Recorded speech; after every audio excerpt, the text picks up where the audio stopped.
اعوذ باللہ من الشیطان الرجیم بسم اللہ الرحمن الرحیم ما كان محمد ابا احد من رجالکم ولكن رسول اللہ وخاتم النبیین وكان اللہ بكل شيء عليما یا ایہا الذین آمنوا اذکروا اللہ ذکرا کثیرا وسبحوه بکرة وأصیلا هو الذی یصلی علیکم وملائکته لیخرجکم من الظلمات إلى النور وكان بالمؤمنین رحیما تحیتهم یوم یلقونه سلام وأعد لهم أجرا کریما یا ایہا النبی انا ارسلناک شاہدا ومبشرا ونذیرا وداعیا إلى اللہ بإذنہ وسراجا منیرا وبشر المؤمنین بأن لهم من اللہ فضلا کبیرا ولا تطع الكافرین والمنافقین ودع اذاهم وتوکل علی اللہ وکفى باللہ وکیلا یا ایہا الذین آمنوا اذا نکحتم المؤمنات ثم طلقتموهن من قبل ان تمسوهن فما لكم عليهن من عدة تعتدونها فمتعوهن وسرحوهن سراحا جميلا یا ایہا النبی انا احللنا لك ازواجك اللاتي آتيت اجورهن وما ملكت يمينك مما افاء الله عليك وبنات عمك وبنات عماتك وبنات خالك وبنات خالاتك اللاتي هاجرن معك وامرأة مؤمنة إن وهبت نفسها للنبي أراد النبي أن يستنكحها خالصة لك من دون المؤمنين قد علمنا ما فرضنا عليهم في أزواجهم وما ملكت أيمانهم لكي لا يكون عليك حرج وكان الله غفورا رحيما ترجي من تشاء منهن وتؤوي إليك من تشاء ومن ابتغيت ممن عزلت فلا جناح عليك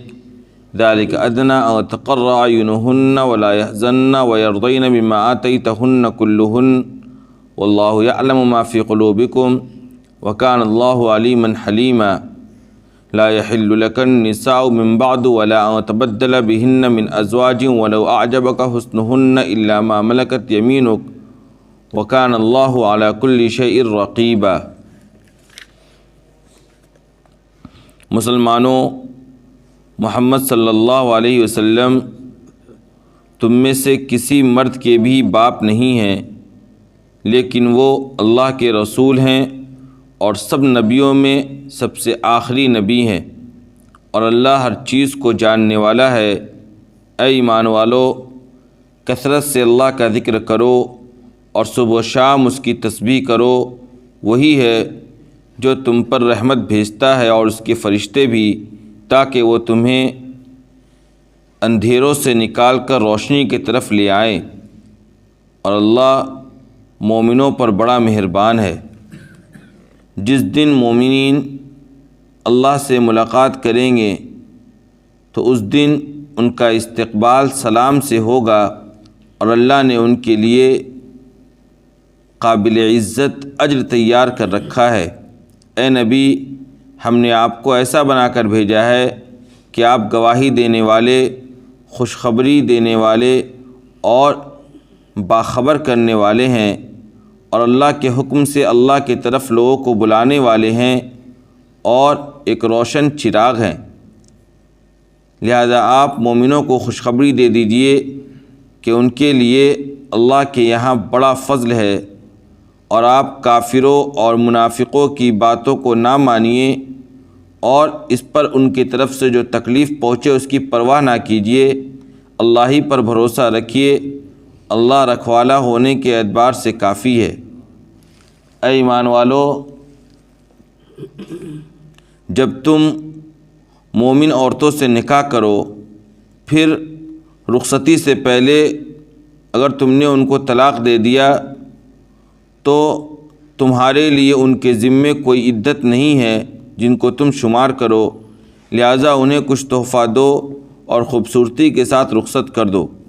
اے نبی، ہم نے آپ کے لیے آپ کی وہ بیویاں حلال کر دی ہیں جن کا مہر آپ نے ادا کر دیا، اور مال غنیمت کے طور پر اللہ نے آپ کو جو کنیزیں دی ہیں وہ بھی حلال ہیں، اور آپ کی چچا کی بیٹی اور آپ کی پھوپھی کی بیٹی اور آپ کے ماموں کی بیٹی اور آپ کی خالہ کی بیٹی، وہ جنہوں نے آپ کے ساتھ ہجرت کی، ان سے آپ نکاح کر سکتے ہیں۔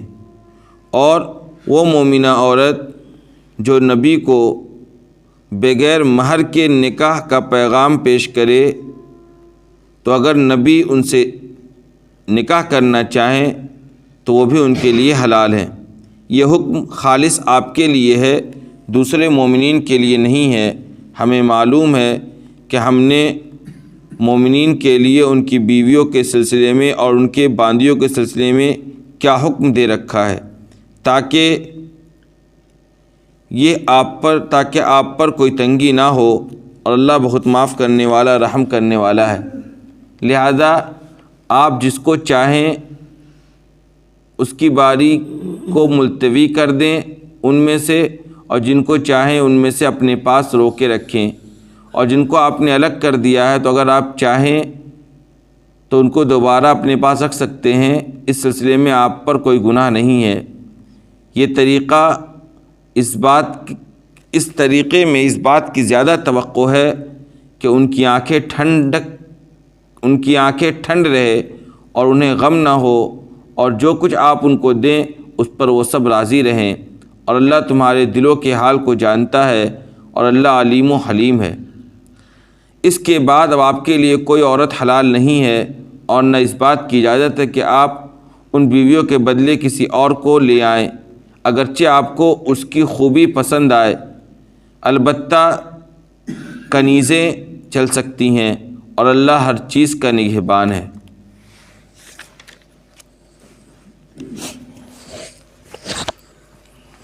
سورہ احزاب کی تفسیر چل رہی ہے، اور سورہ احزاب کے تعارف میں آپ کے سامنے یہ بات پیش کی گئی تھی کہ اس سورت کے اندر خاص طور پر 4 قسم کے واقعات کو اہمیت حاصل ہے۔ اس میں تو ایک واقعہ غزوہ احزاب تھا، دوسرا غزوہ بنو قریظہ تھا، ان دونوں کی تفصیل پیچھے آ چکی۔ تیسرا مسئلہ تھا آپ صلی اللہ علیہ وسلم کا اپنی ازواج مطہرات کو اپنے نکاح میں رہنے یا نہ رہنے کا اختیار دینا، جب انہوں نے وظائف میں زیادتی کا مطالبہ کیا تھا، وہ مسئلہ بھی پیچھے آ چکا۔ چوتھا مسئلہ تھا متبنہ کا، منہ بولا بیٹا کسی کو بنا لینے کا، کہ اس کا حکم سگے بیٹے کی طرح نہیں ہے، اور اس سلسلے میں پورا جو واقعہ تھا آپ صلی اللہ علیہ وسلم کے منہ بولے بیٹے حضرت زید ابن حارثہ کا، اس کی بہت تفصیل سے کل 2-3 دن کے اندر ہمارے سامنے تفسیر آ چکی۔ حضرت زید ابن حارثہ کا نکاح حضرت زینب بنت جہش سے کیسے ہوتا ہے، پھر کس طریقے سے طلاق ہوتی ہے، اور پھر کیسے آپ صلی اللہ علیہ وسلم سے ان کا نکاح ہوتا ہے، یہ ساری باتیں آپ کے سامنے آ گئی۔ گزشتہ کل یہ تفسیر آئی تھی کہ جب آپ صلی اللہ علیہ وسلم حضرت زید ابن حارثہ کو آزاد کر کے، جب وہ اپنے والدین کے ساتھ جانے کو تیار نہیں ہوتے ہیں تو آزاد کر کے اپنا بیٹا بنا لیتے ہیں، تو اس کے بعد صحابہ کرام زید ابن محمد کہہ کے ان کو پکارا کرتے تھے۔ تو اس کی تفصیل بھی پیچھے آئی کہ دیکھیے ادعوہم لآبائہم واقسط عند اللہ، کہ جو بھی منہ بولا بیٹے ہیں ان کو ان کے باپ کے ناموں سے ہی پکارا جائے، یہی اللہ کے یہاں زیادہ انصاف ہے۔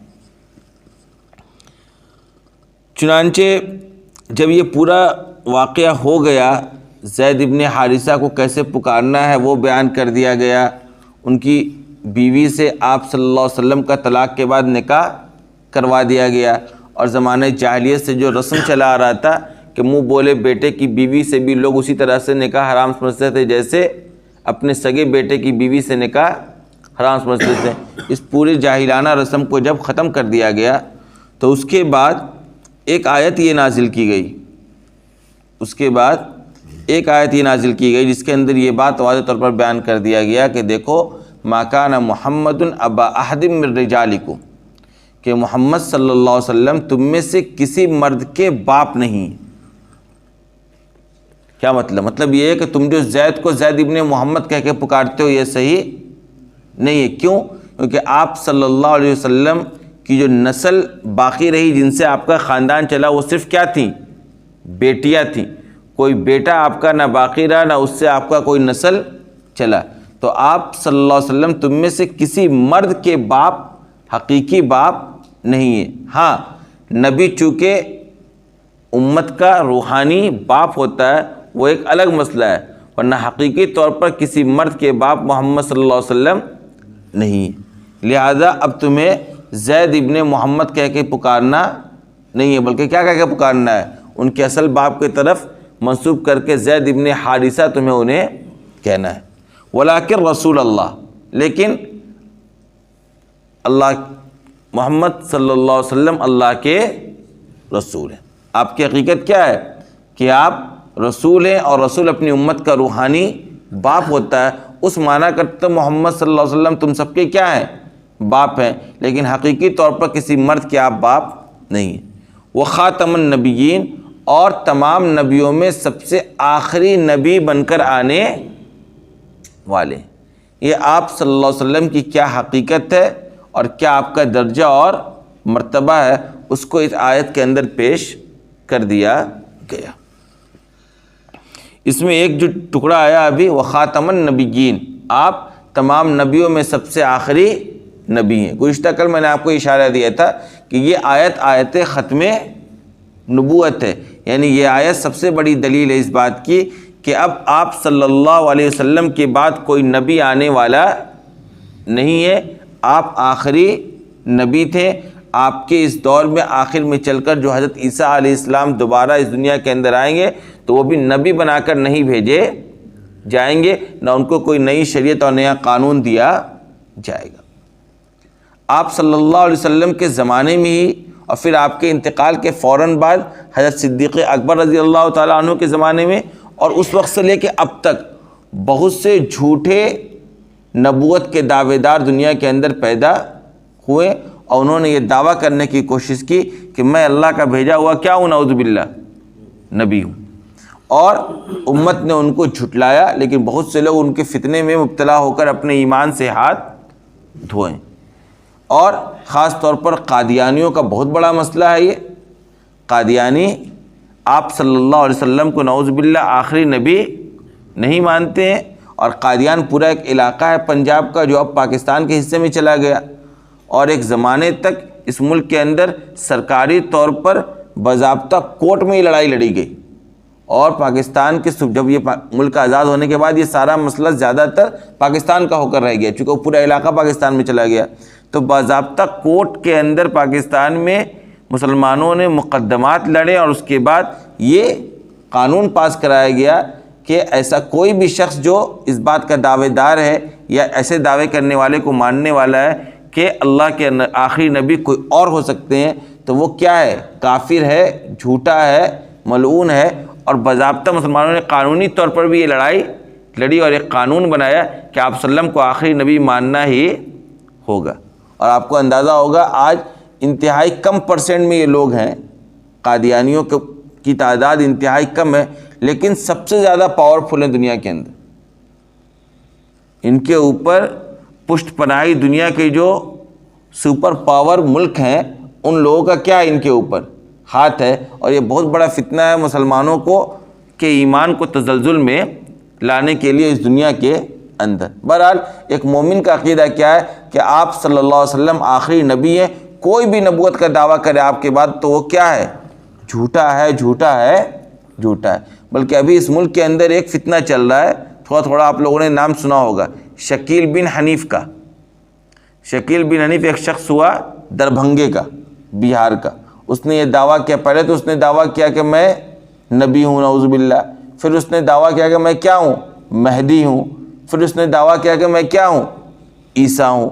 یہ تین دعویٰ اس نے کیا، دعوے میں بھی اس کا اختلاف ہے، لیکن اس طریقے سے وہ لوگ سمجھاتے ہیں اپنے لوگوں کو اور سیدھا سادہ مسلمانوں کو کہ بہت سے سیدھا سادہ مسلمان ان کی باتوں کے اندر آ جاتے ہیں، اور بہت تیزی سے یہ فتنہ اس ملک کے اندر ابھی پھیل رہا ہے، خاص طور پر بہار میں پہلے یہ فتنہ زیادہ نہیں تھا، بلکہ زیادہ یہ فتنہ ساؤتھ وغیرہ میں تھا، دلی میں بہت زیادہ تھا، بٹلہ ہاؤس کے اندر بہت سے نوجوان اسٹوڈنٹ کالج وغیرہ میں پڑھنے والے اس کے جال میں پھنستے چلے جا رہے تھے، اور نتیجہ یہ ہوا کہ ایک بڑی تعداد اس نے کھڑی کر لی، اور عام طور پر ان کی جو پہچان کی گئی اس طور پر کی گئی کہ وہ لوگ مسجدوں میں بالکل پہلی صف میں نماز پڑھنے والے لوگ، بالکل سیدھے سادے مسلمان، کوئی سمجھ بھی نہیں پائے کہ کیا ہے، کوئی ایسا شخص ہو سکتا ہے جو اس طریقے کا دعوے کرنے والے شخص کا فالوور ہے، اور یہ فتنہ بہت تیزی سے بڑھا اور اس کی سرکوبی بھی کی جا رہی ہے، اور بڑے پیمانے پہ لوگ اس کے خلاف لکھ بھی رہے ہیں، بول بھی رہے ہیں، تقریریں بھی ہو رہی ہیں۔ بہرحال یہ بہت بڑا مسئلہ ہے امت کا ختم نبوت کا عقیدہ۔ میں نے آپ کو کل کہا کہ اس کے اوپر بہت تفصیل سے گفتگو کرنے کی ضرورت ہے، لیکن چونکہ ابھی ہم لوگوں کے پاس 2-4 دن ہی ٹائم، اس لیے انشاءاللہ عید کے بعد اس موضوع پر ہم لوگ بہت تفصیل سے آگے گفتگو کریں گے۔ ابھی ہم نے سرسری طور پر یہ آپ کو بتلا دیا کہ مسلمان کا بحیثیت مسلمان باقی رہنے میں یہ عقیدہ بالکل مضبوطی سے قائم ہے کہ آپ کے بعد کوئی نبی نہیں ہو سکتا ہے، آپ آخری نبی ہیں، اور سب سے بڑی دلیل قرآن کریم کی یہ آیت ہے جس کے اندر یہ بات کہہ دی گئی کہ آپ تمام نبیوں میں سب سے آخری نبی بنا کر بھیجے گئے ہیں، اور آپ اللہ کے رسول ہیں۔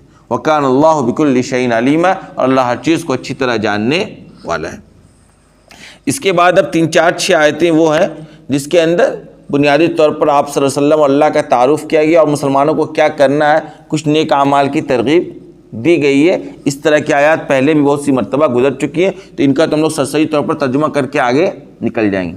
لیکن آگے چل کے آیت نمبر 48 سے لے کر آیت نمبر 52 تک تقریباً 4 آیتیں ایسی ہیں جس کے اندر بہت سے اہم احکامات بیان کیے گئے، جن میں سے ایک حکم تو وہ ہے جو عام مسلمانوں کے لیے، لیکن آگے جو 2-3 آیتیں ہیں 49 کے بعد 50، 51، 52، ان 3 آیتوں کے اندر کچھ ایسے احکامات دیے گئے ہیں جو صرف اور صرف آپ صلی اللہ علیہ وسلم کے ساتھ خاص ہیں۔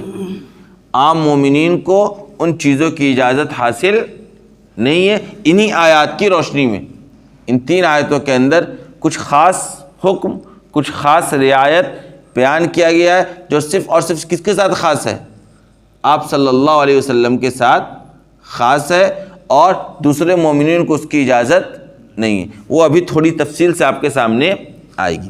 اس کے بعد کیا آیت پہلے یہاں دیکھ لیجیے، یا ایھا الذین آمنوا اذکروا اللہ ذکرا کثیرا، مومنوں سے اس بات کی درخواست کی گئی کہ تم اللہ کی کثرت سے ذکر کرتے رہا کرو۔ کیوں؟ کیونکہ ذکر اللہ ایک ایسی عبادت ہے جس کے لیے کوئی شرط نہیں ہے، نہ کوئی وقت متعین ہے، نہ اس کے لیے پاکی شرط ہے، نہ اس کے لیے وضو شرط ہے، نہ اس کے لیے کسی مسجد میں حاضر ہونے کی شرط ہے، نہ کوئی خاص وقت شرط ہے، بلکہ ہر وقت انسان چاہے سوتے اٹھتے بیٹھتے چلتے پھرتے اللہ کا ذکر کر سکتا ہے اپنی زبان کے ذریعے، اس کے لیے کوئی پابندی نہیں ہے، اور اللہ کا ذکر بہت زیادہ مسلمانوں کو کرتے رہنا چاہیے۔ حکم کہہ دیا گیا، یا ایھا الذین آمنوا اذکروا اللہ ذکرا کثیرا وسبحوہ بکرۃ واصیلا، اور صبح و شام اللہ کی تسبیح بھی بیان کرتے رہو۔ میں کہتا ہوں آپ کو ہمیشہ کئی مرتبہ کہا کہ کم از کم فجر کی نماز کے بعد اور عصر کی نماز کے بعد انسان کو کچھ تسبیح کا اہتمام بھی کرنا چاہیے، اللہ کی پاکی بیان کرنا چاہیے، اللہ کا ذکر اللہ کرتے رہنا چاہیے۔ کہا دیکھو کیوں، هو الذی یصلی علیکم وملائکتہ، کیونکہ وہی اللہ جو تم پر رحمت نازل کرتا ہے، لہذا اس اللہ کی پاکی تو بنتی ہے نا۔ هو الذی یصلی علیکم وملائکتہ، اللہ بھی تم پر رحمت نازل کرتا ہے، اس کے فرشتے بھی تم پر کیا کرتے ہیں، رحمت نازل کرتے ہیں۔ کیوں؟ تاکہ لیخرجکم من الظلمات الی النور، تاکہ وہ تمہیں اندھیروں سے نکال کر روشنی کی طرف لے آئے، تاریکیوں سے نکال کر، گمراہیوں سے نکال کر ہدایت کے راستے پر ڈال دے، کفر و ضلالت سے نکال کر ایمان و اسلام کے راستے پر تمہیں لے آئے۔ یہ کام کون کرتا ہے؟ اللہ تبارک و تعالیٰ کی ذات۔ انسان گمراہیوں سے بچتا ہے، نیک اعمال کرتا ہے تو وہ بھی کس سے؟ اللہ کی توفیق اور اس کی رحمت اور اس کی تعاون اور اس کے فضل اور اس کے کرم کی بنیاد پر ہی کر پاتا ہے۔ وَكَانَ بِالْمُؤْمِنِينَ رَحِيمًا، اور مومنین جان لو اللہ تبارک و تعالیٰ مومنوں کے ساتھ بڑا مہربان ہے۔ اللہ کی مہربانی ہے کہ اتنے گناہوں کے کرنے کے باوجود بھی اللہ اپنی نعمتیں ہم سے چھین نہیں رہا ہے۔ اس زبان سے جھوٹ بولنے کے باوجود، اس منہ سے جھوٹ بولنے کے باوجود اللہ بولنے کی قدرت ہم سے چھین نہیں رہا ہے، اس کان سے برائی اور چغلی اور غیبت اور طرح طرح کی فضولیات سننے کے باوجود اللہ اس کان کے سننے کی صلاحیت ہم سے سلب نہیں کر رہا، اس آنکھ سے ہر طرح کی برائیاں کو دیکھنے کے باوجود اللہ آنکھ کی روشنی ہم سے چھین نہیں رہا، ہاتھوں سے ہر طرح کے ظلم کرنے کے باوجود اللہ اس ہاتھ کی طاقت کو ہم سے خالی نہیں کر رہا ہے۔ بات سمجھ میں آ رہی ہے؟ انسان پر اللہ تبارک و تعالیٰ کا مومنوں پر کیا ہے؟ بہت مہربانی ہے کہ اللہ تمام تر گناہوں کے باوجود ہمیں اپنے سخت ترین عذاب سے بچائے ہوئے ہے، ہمیں ہر طرح کی روزی ہر طرح کی نعمتوں سے سرفراز فرما رہا ہے۔ کیا دیکھو تحیتہم یوم یلقون السلام، جس دن یہ مومنین اللہ سے ملاقات کریں گے تو ان کا استقبال کیا جائے گا سلام سے، سلامتی کے الفاظ ان کے سامنے پیش کیے جائیں گے، ان سے کہا جائے گا کہ دنیا کی تمام تر مصیبتوں آفتوں سے تم اب بچ کر ہمیشہ ہمیشہ کی نعمتوں اور آرام میں داخل ہو گئے ہو۔ وَأَعَدَّ لَهُمْ أَجْرًا كَرِيمًا، اللہ نے مومنین کے لیے قابل عزت اجر تیار کر رکھا ہے۔ یا ایھا النبی انا ارسلناک شاہدا وبشرا ونذیرا، کہا گیا ہے نبی ہم نے آپ کو، آپ صلی اللہ علیہ وسلم کو بتلایا جا رہا ہے کہ دیکھیے ہم نے آپ کو ایسا بنا کر بھیجا ہے کہ آپ گواہی دینے والے ہیں اپنی امت کے لیے، شاہدا ومبشرا ونذیرا، اور لوگوں کو جنت کی خوشخبری دینے والے ہیں مومنین کو، اور جو برائی کرنے والے ہیں ان کو آپ باخبر کرنے والے ہیں کہ دیکھو گناہوں سے باز آ جاؤ تاکہ آگے جہنم کا استحقاق تمہارے لیے نہ ہو جائے۔ جہنم سے باخبر کرنے والے بچانے والے بنا کر محمد صلی اللہ علیہ وسلم کو بھیجا گیا ہے۔ وَدَاعِيًا إِلَى اللَّهِ بِإِذْنِهِ وَسِرَاجًا مُنِيرًا، اور اللہ کے حکم سے آپ لوگوں کو اللہ کی طرف بلانے والے ہیں۔ آپ صلی اللہ علیہ وسلم کو یہ ذمہ داری دی گئی ہے کہ آپ لوگوں کو اللہ کی طرف بلائیں، وَسِرَاجًا مُنِيرًا، اور آپ ایک روشن چراغ بنا کر بھیجے گئے۔ لہذا وبشر المؤمنین بان لهم من اللہ فضلا کبیرا، آپ مومنوں کو اس بات کی خوشخبری دے دیجئے کہ ان کے لیے بڑا فضل اللہ کے پاس ہے، اللہ کے پاس مومنین کو بڑا فضل ملنے والا ہے۔ لہذا ولا تطع الکافرین والمنافقین ودع دعهم، اب آپ کو کافروں کی اور منافقوں کی باتوں کو ماننے کی ضرورت نہیں ہے۔ بہت سے مطلب منافقین کہتے تھے کہ یہ بات ہماری مان لیں، ہماری آپ سے دشمنیاں ختم ہو جائیں گی، ہم آپ کی مخالفت نہیں کریں گے۔ منافقین وہ مطلب بات کہتے تھے کہ جو کافر کرے وہ آپ مان لیجئے تو بہت بڑی تعداد لوگ اسلام میں داخل ہو جائیں گے۔ کہا گیا نہیں، آپ کو کافر اور منافقوں کی باتوں کو نہیں ماننا، ودع دعهم، اور ان کی طرف سے جو بھی آپ کو تکلیفیں پہنچائی جا رہی ہیں اس کی آپ کو پرواہ بھی نہیں کرنی ہے، یہ عارضی تکلیف ہے، ہمیشہ ہمیشہ کا آرام آپ ہی کو حاصل ہونے والا ہے۔ لہذا وتوکل علی اللہ، اللہ ہی پر بھروسہ رکھیے، وکفیٰ باللہ وکیلا، سارا کام بنانے والا، کارسازی کرنے والا، رکھوالی کرنے والے کے لیے، رکھوالی کرنے والی ذات اللہ ہے، اور وہ اس کام کے لیے کافی ہے۔ آپ کے نگہبان بننے کے لیے، آپ کی حفاظت کرنے والے، محافظ بننے کے لیے، آپ کے رکھوالی کرنے کے لیے اللہ کی ذات کیا ہے؟ کافی ہے۔ لہذا آپ کو نہ کسی کی طرف سے پہنچائے جانے والی تکلیف کی پرواہ کرنی ہے، نہ کسی کافر اور منافقین کی باتوں کو اس ڈر سے ماننا ہے کہ ہم کیا ہو جائیں گے، دنیا کے اندر تکلیفوں سے محفوظ ہو جائیں گے۔ لہذا یہاں تک تو میں نے کہا کہ آپ کو کچھ خاص احکامات دیے گئے ہیں مومنین کو عمل کے اندر لانے کے لیے۔ اب جو آیتیں ہیں وہ احکامات کی آیت شروع ہو رہی ہیں۔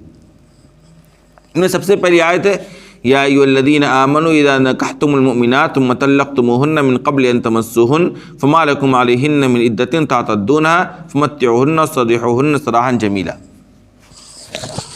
اس آیت کے اندر یہ حکم دیا گیا ہے کہ دیکھیے جب میاں بیوی کا رشتہ قائم ہوتا ہے تو بہت سی مرتبہ ایسا ہوتا ہے کہ یہ رشتہ نبھ نہیں پاتا ہے کسی بنیاد پر، اور آگے چل کر کیا ہو جاتی ہے، رشتہ ٹوٹ جاتی ہے کسی بنیاد پر، اور دونوں میں علیحدگی ہو جاتی ہے۔ اب جب علیحدگی ہوتی ہے تو اس موقع پر کچھ احکامات ہیں، جیسے عورت عدت گزارے گی اور اس عدت میں وہ کسی دوسرے مرد سے نکاح نہیں کر سکتی ہے۔ شوہر پر بہت سی مرتبہ مہر واجب ہوتا ہے، نکاح کے عنوان سے شوہر پر کیا واجب ہو جاتا ہے، مہر واجب ہو جاتا ہے۔ تو یہاں پر ایک صورت یہ بیان کی گئی ہے کہ اس صورت میں مہر کے ساتھ ساتھ کچھ اور بھی دینا ہے، اور عورت پر عدت نہیں ہے۔ یہ کون سی صورت ہے؟ یہ صورت یہ ہے کہ جب میاں بیوی کا رشتہ قائم ہوا لیکن قائم ہونے کے بعد رخصتی نہیں ہوئی۔ رخصتی ہونے کا مطلب یہ ہے کہ میاں بیوی کو ایسی تنہائی میسر نہیں ہوئی جس میں یہ لوگ آپس میں میاں بیوی والے تعلقات قائم کر سکے۔ رخصتی سے مراد ان دونوں کو ایسی تنہائی حاصل نہیں ہوئی جس تنہائی کے اندر یہ لوگ آپس کے تعلقات قائم کر سکے۔ اس سے پہلے طلاق ہو گیا۔ کس سے پہلے؟ رخصتی سے پہلے۔ رخصتی کا مفہوم میں نے ابھی آپ کو بتلا دیا۔ تو اس صورت کے اندر عورت کے اوپر عدت نہیں ہے، یعنی ایسا نہیں ہے کہ عورت اب 3 حیض تک انتظار کرے، اس کے بعد کسی سے اس کا نکاح ہوگا یا وہ گھر سے باہر نکلے گی، بلکہ وہ بالکلیہ آزاد ہے، وہ چاہے تو کل ہی کسی سے نکاح کر سکتی ہے۔ ایسی صورت میں عدت واجب نہیں۔ کہا دیکھو یا ایھا الذین آمنوا، ایمان والو، جب تم مومن عورتوں کو سے نکاح کرو پھر ان سے رخصتی سے پہلے تم نے اگر ان کو طلاق دے دیا تو تمہارے لیے ان کے ذمے کوئی عدت نہیں ہے جن کو تم شمار کرتے بیٹھو۔ ہاں، لہذا اب کیا کرنا ہے؟ فَمَتِّعُوهُنَّ وَسَرِّحُوهُنَّ سَرَاحًا جَمِيلًا، لہذا ایسے موقع پر انہیں کچھ تحفہ دے کر خوبصورتی کے ساتھ رخصت کر دو۔ حکم یہ ہے کہ مہر تو نصف دیا جائے گا اسی صورت میں، جو مہر طے ہوا ہے وہ شرعی طور پر آدھا دیا جاتا ہے، اس کے ساتھ ساتھ کہا گیا ہے کچھ تحفہ بھی دے دو۔ تحفہ سے مراد ہے ایک جوڑا کپڑا۔ شرعی طور پر کیا لازم ہے؟ ایک جوڑا کپڑا۔ اور یہ حکم کیوں دیا گیا؟ اس بنیاد پر دیا گیا کہ دیکھو جب تم الگ بھی ہو رہے ہو نا، تو الگ ہونے کے وقت بھی تم دونوں کے جذبات دشمنی اور نفرت والی نہ ہو، بلکہ رخصتی بھی حسن سلوک کے ساتھ ہو، جدائیگی بھی کیا ہو؟ ایک دوسرے پر احسان کرتے ہوئے ہو۔ لہذا اسی لیے حکم دیا گیا ہے کہ ایک جوڑا کپڑا بھی انہیں اس موقع پر دے دو، تاکہ رخصتی کے وقت نفرت والے جذبات کیا پڑ جائے؟ دھیمی پڑ جائے، اور ایک دوسرے سے جدا بھی اس طریقے سے ہو کہ دونوں ایک دوسرے کے ساتھ احسان کرتے ہوئے الگ ہو جاؤ۔ اسلام یہ چاہتا ہے کہ رہو بھی تو پیار و محبت کے ساتھ رہو، اور جدا بھی ہو تو ایسے جدا ہو کہ اگر کل دوبارہ لوٹنے کا موقع ہو تو ایک دوسرے کو شرمندگی اور پشیمانی نہ ہو۔ اسی وجہ سے یہ حکم دیا گیا کہ کچھ تحفہ دے کر وَسَرِّحُوهُنَّ سَرَاحًا جَمِيلًا، جمیل کا استعمال کیا کہ انہیں خوبصورتی سے رخصت کر دو۔ یہ حکم تو تمام مومنین کے لیے عام ہے۔ اب وہ آیتیں آ رہی ہیں جن کے اندر جو حکم دیا گیا ہے وہ صرف اور صرف آپ صلی اللہ علیہ وسلم کے ساتھ خاص ہے۔ ترجمہ آپ کے سامنے پیش کیا جا چکا ہے، دوبارہ ہم ترجمہ کریں گے۔ پھر ابھی آپ مختصر طور پر جان لیں کہ وہ کیا کیا حکم ہے۔ 4 حکم ہیں ان آیتوں کے اندر جو صرف اور صرف کس کے ساتھ خاص ہے؟ آپ صلی اللہ علیہ وسلم کے ساتھ خاص ہے۔ نمبر 1 حکم یہ ہے کہ آپ کے لیے 4 کی پابندی نہیں ہے نکاح کے اندر، آپ 4 سے زائد نکاح کر سکتے ہیں۔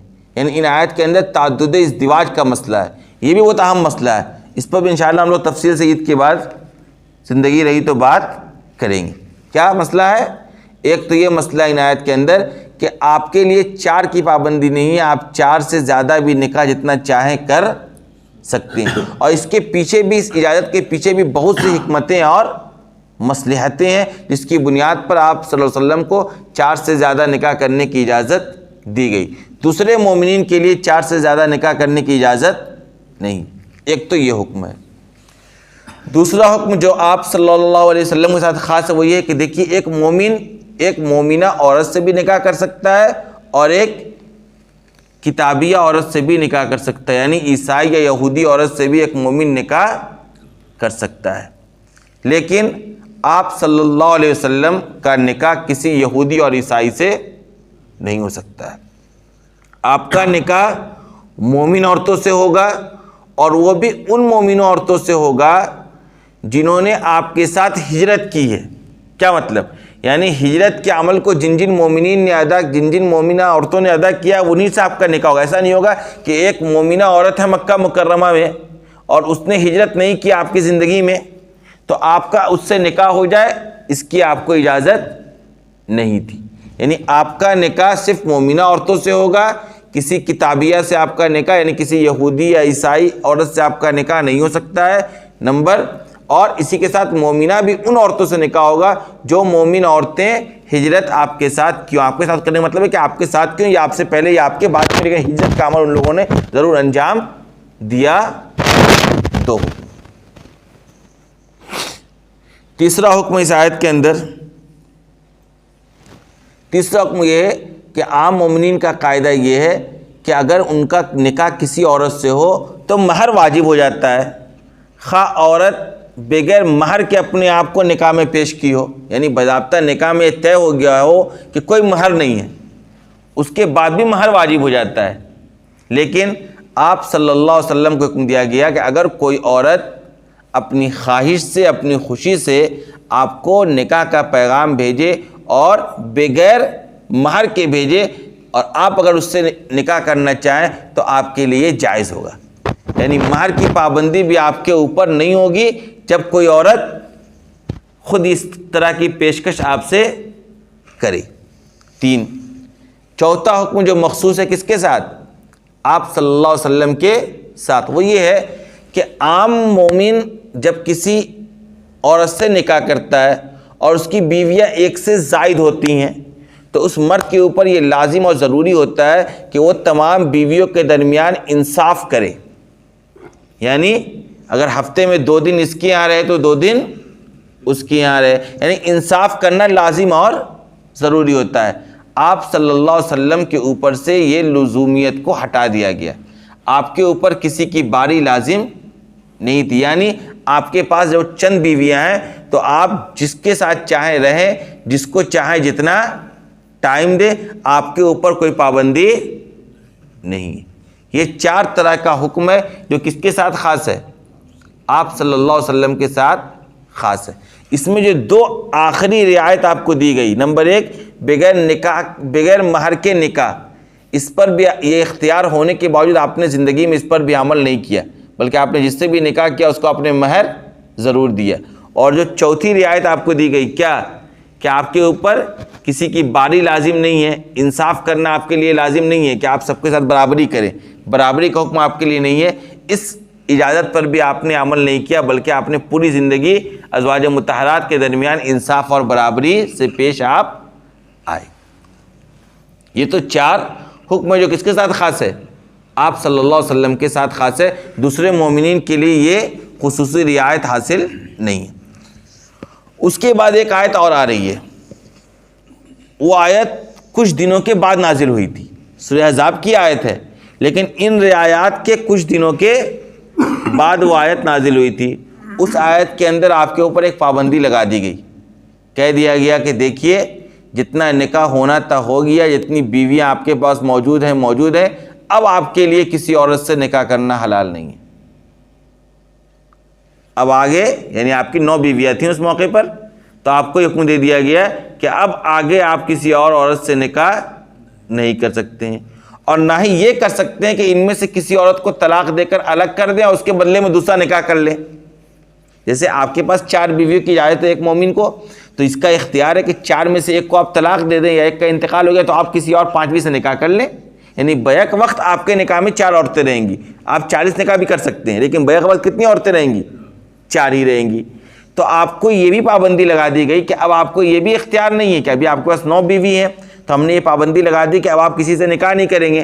اس کے ساتھ یہی پابندی ہے کہ اب آپ کسی کو طلاق اس نیت سے دے دیں کہ دوسری بیوی لے آئیں، اس کی بھی آپ کو اجازت نہیں ہے۔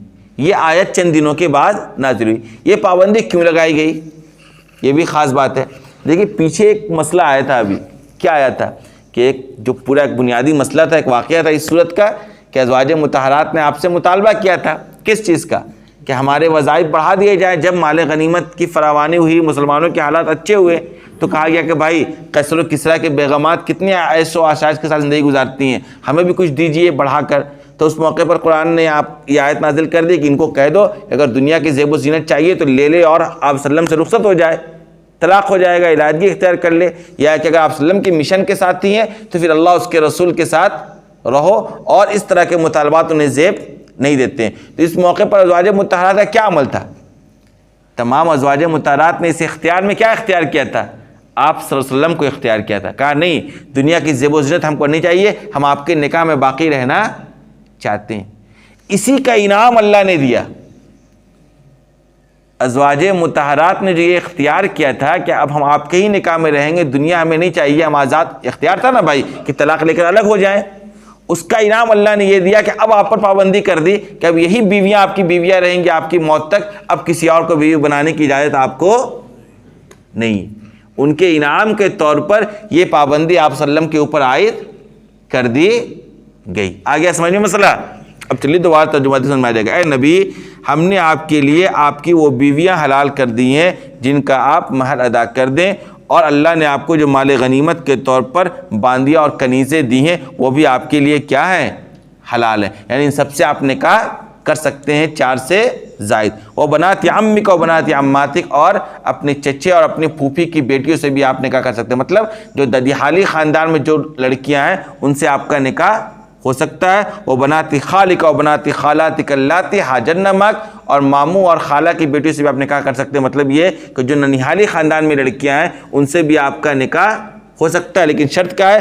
اللاتی حاجرن معک، وہ جو آپ کے ساتھ ہجرت کیوں. اگر ہجرت نہیں کی ہیں، بھلے وہ مومن ہے، بھلے آپ کے خاندان کی لڑکی ہے، اب آپ سے اس کا نکاح نہیں ہو سکتا. اسی طریقے سے ان کے علاوہ آپ کسی کتابیہ، یہودی اور عیسائیہ سے بھی نکاح نہیں کر سکتے ہیں. آپ مسلمان ان سے نکاح کر سکتے ہیں. وَامْرَأَةً مُؤْمِنَةً إِنْ وَهَبَتْ نَفْسَهَا لِلنَّبِيِّ إِنْ أَرَادَ النَّبِيُّ أَنْ يَسْتَنْكِحَهَا، اور مومن عورت اگر نبی کو بغیر مہر کے نکاح کی پیشکش کرے اور نبی ان سے نکاح کرنا چاہے تو اس کی بھی آپ کو اجازت ہے.